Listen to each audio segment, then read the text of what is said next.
Welcome to Entrepreneur Like You with business attorney and entrepreneur Chance Reynolds. A daily podcast that brings you the best legal tips, marketing strategies, and storytelling tactics that will help you grow your business the right way.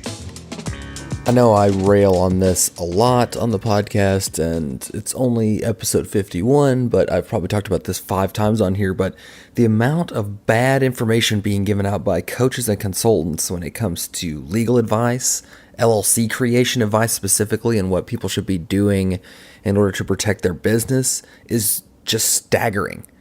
I mean, it's just mind-blowing. And I think that a lot of them believe that just because they put a little disclaimer saying, I'm not an attorney, consult your attorney, and then they give legal advice that they're somehow off the hook if their coaching and consultant clients follow what they say. 100% BS.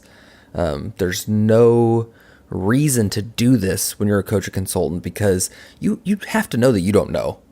I don't know. I saw this video yesterday, and this guy who's really pretty smart when it comes to affiliate marketing, and he has a Facebook ads agency, and I think his stuff is good. I follow him, and he has a lot of followers. He's a young dude, like maybe 22, 23, and pretty good at what he does. Very good on camera, charismatic, believable, trustworthy for the most part. And that's almost what makes it worse, because then he goes around and talks about business creation and goes into detail about how he's created 4 LLCs.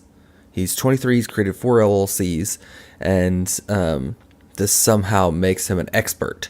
I mean, these are his words. He talked about how he's created these LLCs. He has a lot of experience with LLCs because he went on LegalZoom and created 2 LLCs. I mean, I understand he could fill out a form, but he doesn't know anything about the LLC. So then he goes on to talk about how he tells his coaching and consultant clients, at the advice of his accountant, another group of individuals that don't seem to fully understand the legal liability aspects of an LLC, but that's a different podcast. He goes on to tell his clients that they should not form an LLC until they're making serious money. So he gives an example of how he made $10,000 a month for 6 months with his ad agency before he filed an LLC. And then he goes on to explain he does understand what the LLC does as far as creating a wall between your personal and your business assets. But he goes on to explain that, his students don't need to worry about it till 6 months because it's a low risk business, which is true. It is a low risk business of getting sued when you're running Facebook ads. You don't have a whole lot of liability, but you could get sued. And what he doesn't understand is that somebody could come back and say he gave... This is the kind of example where he could lose everything. The guy probably has a couple $1 million in the bank now. He could lose all of that money, 100% of it, if somebody sues him that he did business with in that first 6 months when he was operating without an LLC. It makes no difference that he has an LLC now. I mean, that protects him on the business that he's doing from here going forward, assuming that he's operating his LLC, doing all the things that he has to do with it. That's another mistake that people make that costs them all their money. They set up their LLC through LegalZoom. They don't consult with an attorney on how to make sure that their funds are separated in bank accounts and not commingling the funds and all of that, and then they lose all of their money in a lawsuit. The court determines that the LLC was not properly set up and run, and therefore it is pierced and their personal assets are at stake. But if somebody comes back and sues him for something that took place during that first 6 months, everything's up for grabs.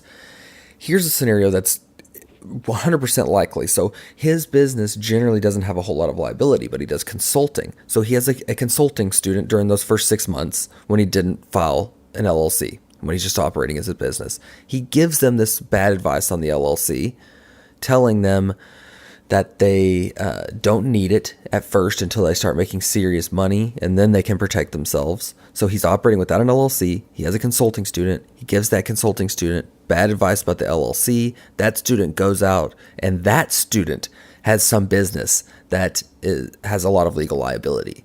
They do something that's outside of the realm. So he's consulting with somebody who isn't doing Facebook ads, basically. They're doing something else, and they have legal liability. They get sued. They lose the lawsuit.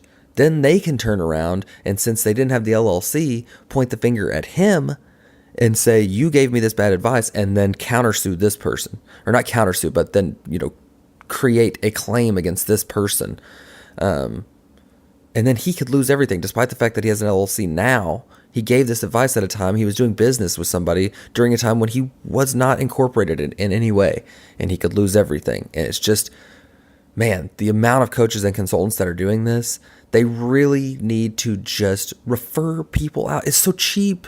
It's so cheap to get an LLC done. All you have to do is just to find an attorney that does LLCs, strike up a deal with them, say, hey, I'm going to send you all my consulting clients, tell them, that you want them to only charge your clients a certain amount, and it gives you credibility. You can gain credibility by admitting you don't know something. I imagine this person really does think he knows. He really does believe that creating 4 LLCs means that he understands the LLC, despite the fact that he doesn't know anything about it. Nothing. So it's extremely frustrating. People are so DIY in the online space, and especially with coaches and consultants, that they've accomplished a lot. They learn a lot tech-wise. They learn a lot business-wise. They learn a lot sales-wise. And then they imagine that all of these things equal up to understanding legal aspects. It happens all the time. I see coaches and consultants giving legal advice, and even accountants giving bad legal advice very, very often. So enter at your own risk when you're dealing with these type of consultants, and don't talk to your consultant about legal issues. Maybe ask them who their lawyer is, get a referral for an attorney or a really, really good, knowledgeable accountant, a CPA, that if the CPA starts giving you legal advice, fire them.